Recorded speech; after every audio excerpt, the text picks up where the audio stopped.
Hello again, everybody, and welcome to this week's episode of More Than the Score presented by Dubuque Bank and Trust. I am your host this week, Tim O'Neill, filling in for Steve Ortman. And alongside me this week, we haven't yet got the cease and desist letter from the FCC, so he's back for at least one more week. Brenden West. Welcome back to the show, Brenden. Thanks, Tim. And if you're wondering why this is a better looking set today, consider who's sitting in this chair this time. Steve is down in Des Moines covering the Western Dubuque Bobcats, so take it away, Steve-O. Hi, thanks a lot, Brenden. I'm reporting to you here from the bowels of the Wells Fargo Arena in Des Moines. I just wanted to give you guys an update as to why I couldn't be in there doing my rightful duty of hosting the show. So just want to let you know, don't do too well because it's my job. But anyway, we're here and wanted to just give you guys the reasons why I couldn't make it back for the show this week. We're down here at the state tournament covering the Western Dubuque girls basketball team. They had a 6:45 game on Tuesday night, and quite frankly, the situation is it was a late night. I wrote my story and I was kind of going on a caffeine bender, so I got into the media room, and they have free soda, so I don't know how to explain it, but if you guys have ever seen The Simpsons, Barney Gumble, I kind of did the Barney Gumble with the Duff beer. I went in there, and got it all, and so they didn't take too kindly to that. So basically, I'm still down here in Des Moines covering the Bobcats. They kind of got me working around in the arena. As you can see, I'm down in the bowels of the Wells Fargo Arena right now. I've been working the concessions. I've been doing the mopping up after the games, and now apparently they've been kind of having a little bit of a ghost problem down here in the basement. So I'm down here with the Geiger and trying to see if anything's happening. So, did you hear that? What was that? Sorry, it's getting colder down here. But anyway, so I'm on the scene here. Hope you guys have a good episode. I'll be back next week. I'm out of here. You there, Steve? Alright, I think we lost him. Be safe down there, Steve. Hope to see you sometime. Hopefully.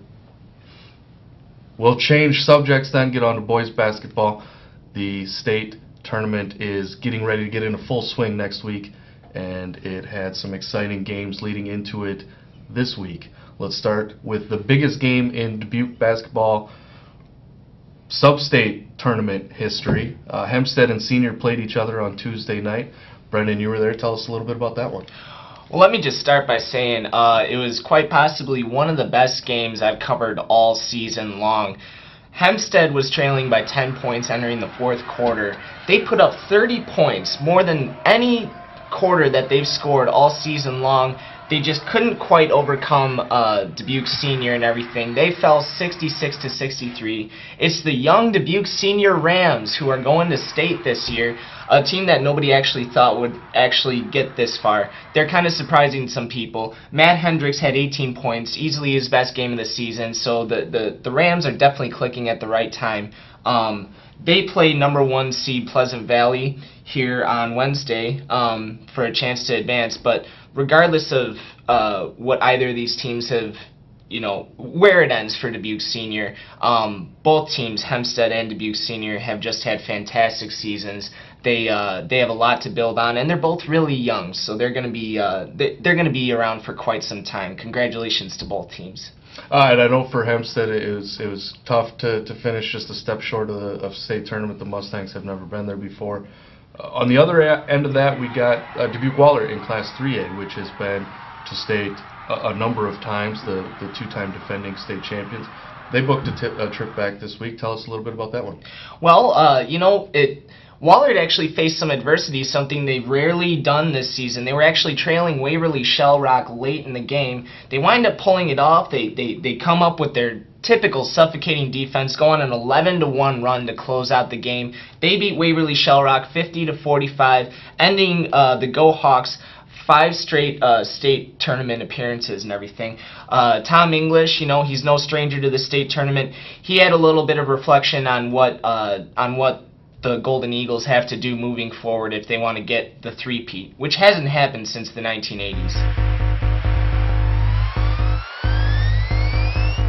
Well, we know what our ultimate goal is. Every team down there, their ultimate goal is to be state champs, and that's ours as well. But once we get that out of the way and talking about that, now it's time to really put the heat on this week and get ready and prepare very well for that first game. it's going to be a situation like the sub-state game where this game, both teams will have each other very well scouted because you have over a week to prepare. So it's going to be a grind type of game, I can almost promise. And we're going to be ready for a very similar game to what we just played and take it one at a time. 5th seed Wahlert will take on MOC Floyd Valley at Wells Fargo Arena on Tuesday. It's not the only team we got going at state either. Another team is going to get a chance to send Coach Al Marshall out. Cascade's making its 8th state tournament appearance, 4th in the past 6 years. Brenden, tell us a little bit about the Cougars.